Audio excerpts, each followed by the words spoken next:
Hitam ke merah.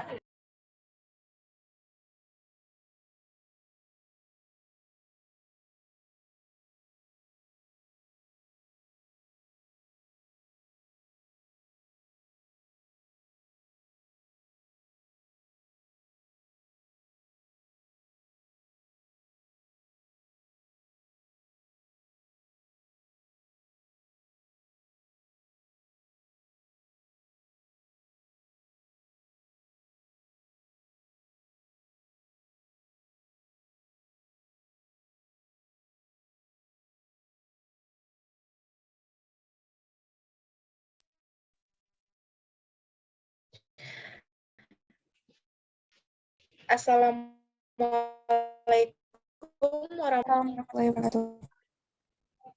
Baiklah, pada pertemuan virtual pada pagi hari ini,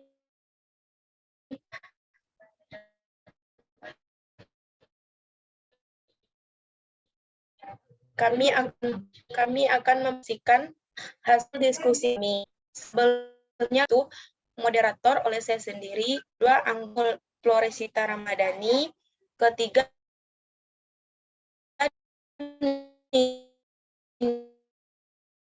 Dia Mareta Tiansya, yang keempat Sofi Heran Fitri, yang kelima Fitri. Baik, langsung saja masuk pada materi pertama yang akan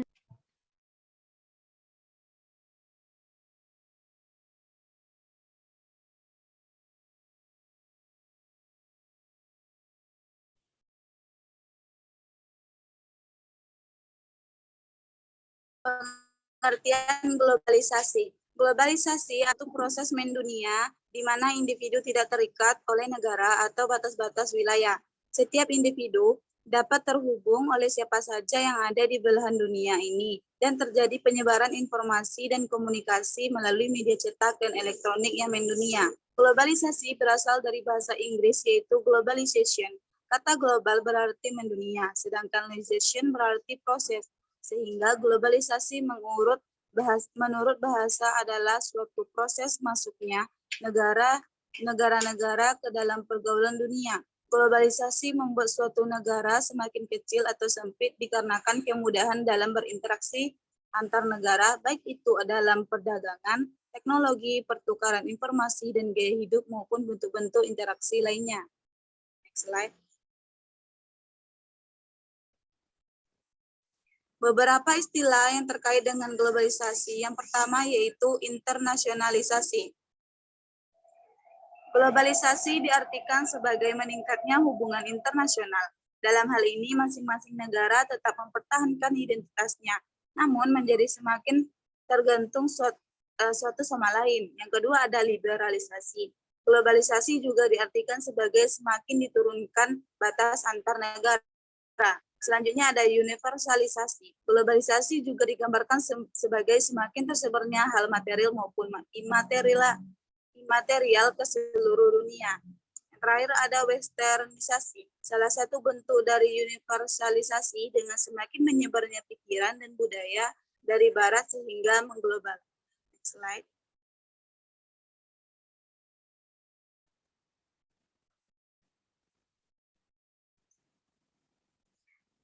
Ciri-ciri era globalisasi. Yang pertama, adanya perkembangan berita dan interaksi kultural lewat informasi berita di surat kabar, media massa, majalah, koran, televisi, melalui buku-buku yang di dalam penerapannya mengalami keberagaman cara.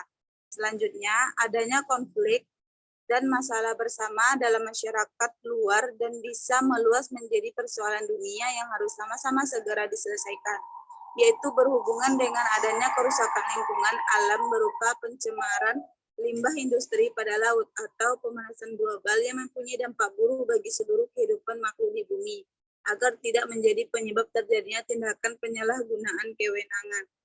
Sekian penyampaian materi dari saya kembalikan kepada moderator. Baik, terima kasih kepada Sofi yang telah menyampaikan materinya. Selanjutnya yaitu pembacaan materi kedua.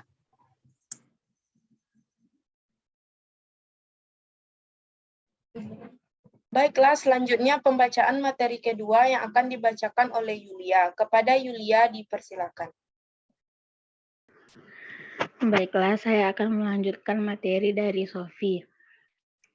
Ciri-ciri globalisasi yang ketiga yaitu adanya aktivitas interaksi dan pertukaran budaya antar suatu negara dengan negara lain tanpa kita sadari. Yang keempat, adanya perubahan perkembangan ekonomi global di seluruh dunia termasuk perdagangan dan ekspor impor. Yang terakhir, perubahan kemajuan dan perkembangan teknologi di segala aspek yang tidak mengenal ruang dan waktu serta tanpa bisa dicegah siapapun. Pengertian TIK, istilah Information dan Communication Technology atau ICT atau Teknologi Informasi dan Komunikasi. TIK adalah istilah yang relatif baru dalam wacana komunikasi.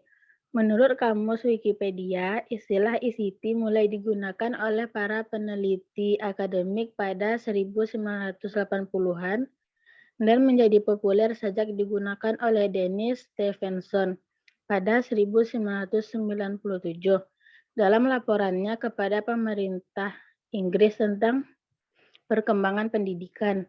Menurut rumus United Nations Development Program, ICT adalah seperangkat sumber daya dan peralatan teknologi yang digunakan untuk mengkomunikasikan, menciptakan, mendimensikan, menyimpan, dan mengelola informasi. Peralatan teknologi yang dimaksud antara lain komputer, internet, teknologi penyiaran, radio dan televisi, dan telepon. Baiklah, hanya ini yang dapat saya sampaikan. Saya kembalikan kepada moderator. Baik, terima kasih kepada Yulia yang telah menyampaikan materinya. Selanjutnya yaitu pembacaan materi ketiga yang akan dibacakan oleh Nindya. Kepada Nindya dipersilakan. Baiklah, terima kasih kepada moderator yang telah memberikan kesempatan bagi saya untuk menyampaikan materi. Selanjutnya, materi tentang pendidikan berbasis TIK. Pendidikan berbasis TIK adalah suatu sistem pendidikan di mana proses belajar mengajar berlangsung dengan memanfaatkan sarana teknologi informasi dan komunikasi. Dalam sistem ini, interaksi antara pengajar dan peserta didik tidak harus saling bertatap muka secara fisik, seperti halnya dalam pembelajaran konvensional. Namun, mereka bertemu dalam ruang teknologi informasi yaitu internet dengan memanfaatkan suatu media yang disebut dengan komputer.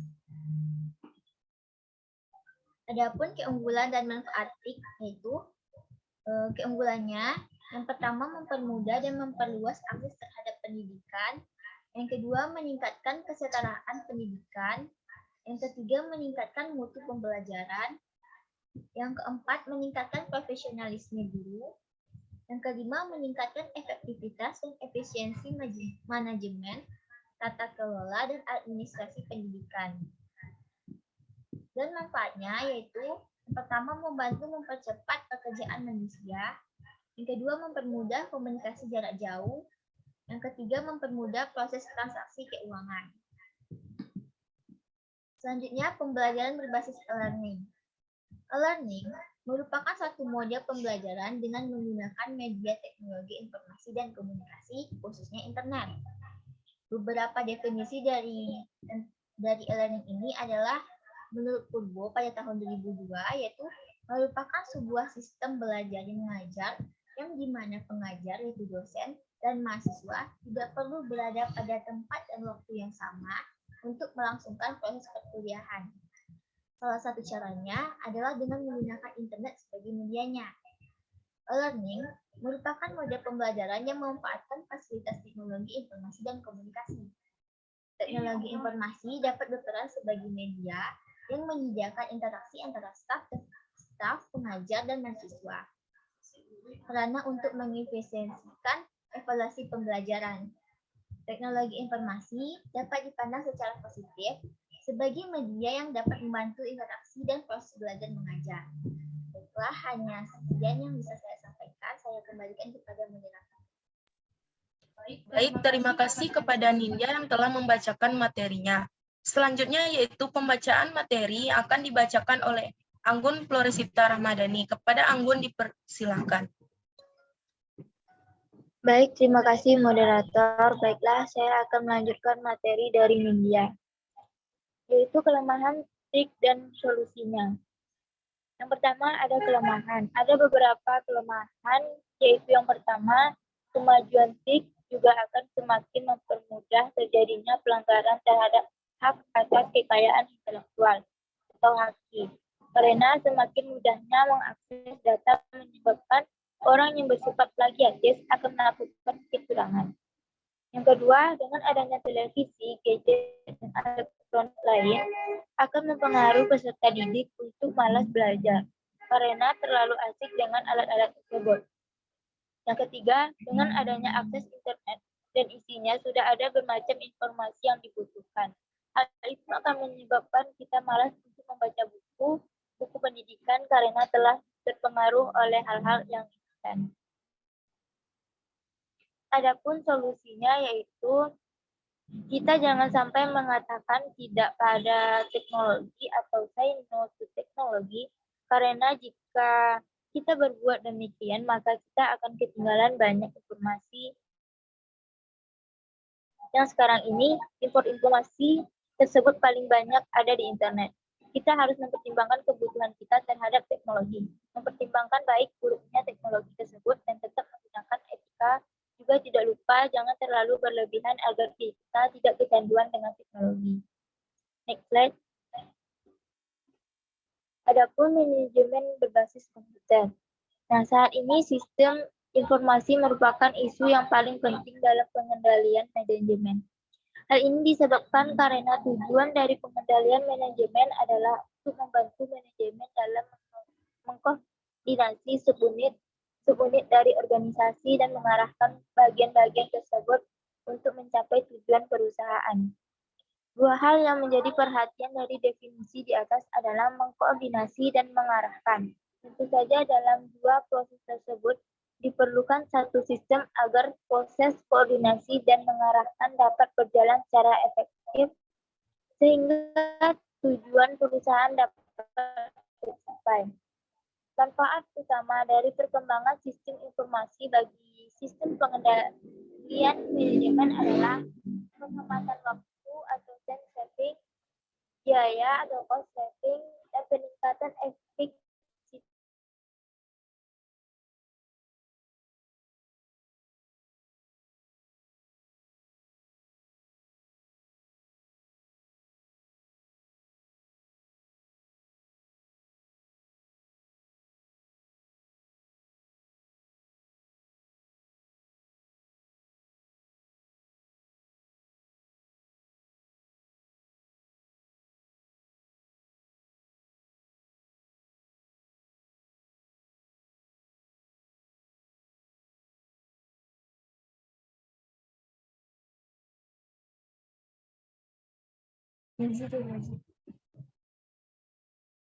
Baiklah, kepada Rezi Novitasari dipersilakan untuk menambahkan materi.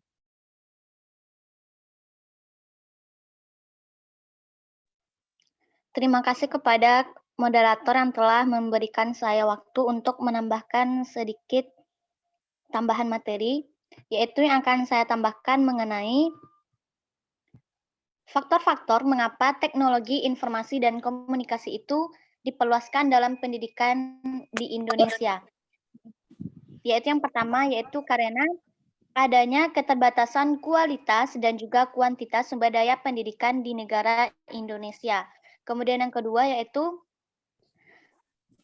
kesempatan dalam memperoleh pendidikan, yaitu yang merupakan hak asasi dalam setiap manusia di negara Indonesia ini belum merata.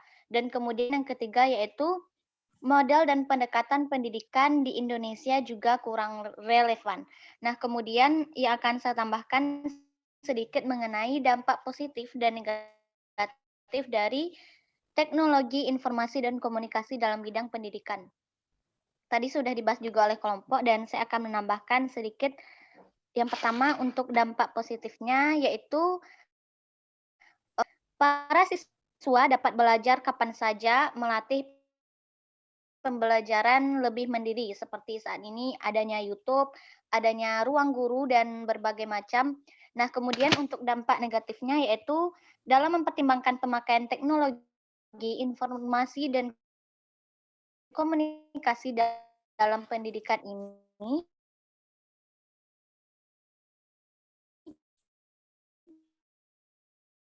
khususnya untuk anak di bawah umur yang masih harus dalam pengawasan tenang.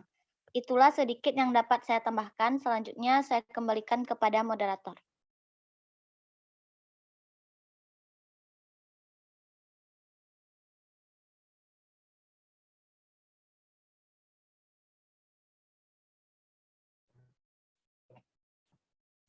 Baik, terima kasih kepada Rezi yang telah menambahkan materi. Selanjutnya kepada teman-teman yang masih ingin menambahkan materi, silakan untuk raise hand.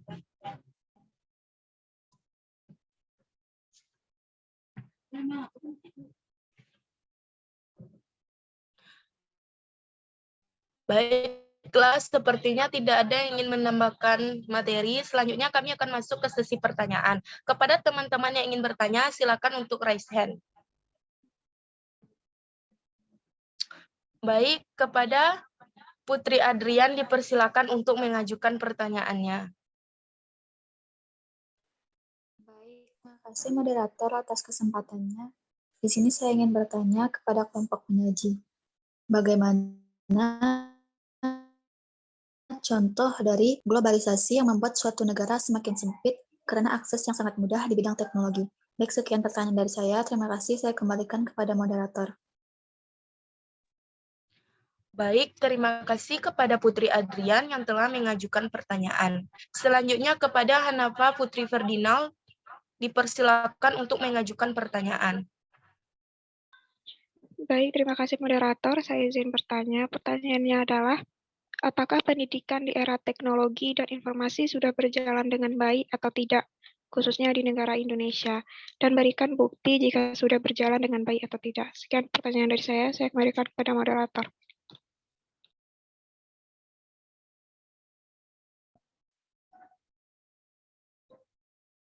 Baik, terima kasih kepada Hanafa yang telah mengajukan pertanyaannya. Baiklah teman-teman, berikan kami kesempatan waktu untuk mencari jawaban dari pertanyaan yang telah teman-teman berikan.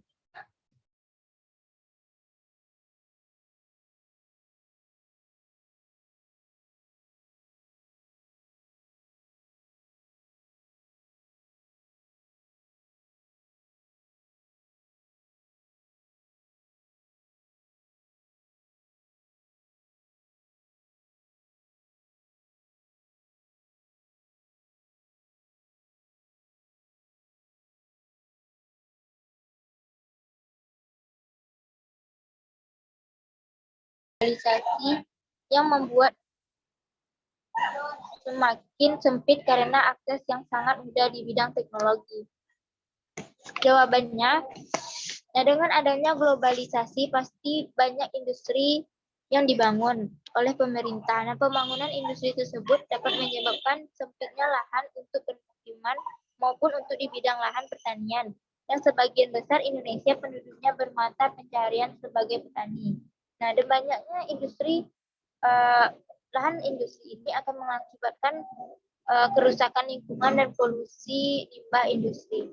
Nah, sekian jawaban yang dapat saya sampaikan. Saya kembalikan kepada moderator. Baik, terima kasih kepada Anggun yang telah menjawab pertanyaan dari Putri Adrian. Kepada Putri Adrian, apakah sudah paham dan mengerti tentang jawaban yang telah diberikan oleh Anggun? Terima kasih atas jawabannya kelompok penyaji. Selanjutnya saya kembalikan kepada moderator. Saya sudah mengerti. Baik, terima kasih kepada Putri Adrian. Selanjutnya yaitu pertanyaan dari Hanafa Putri Ferdinand yang akan dijawab oleh Sofi Helena Safitri. Kepada Sofi disilakan.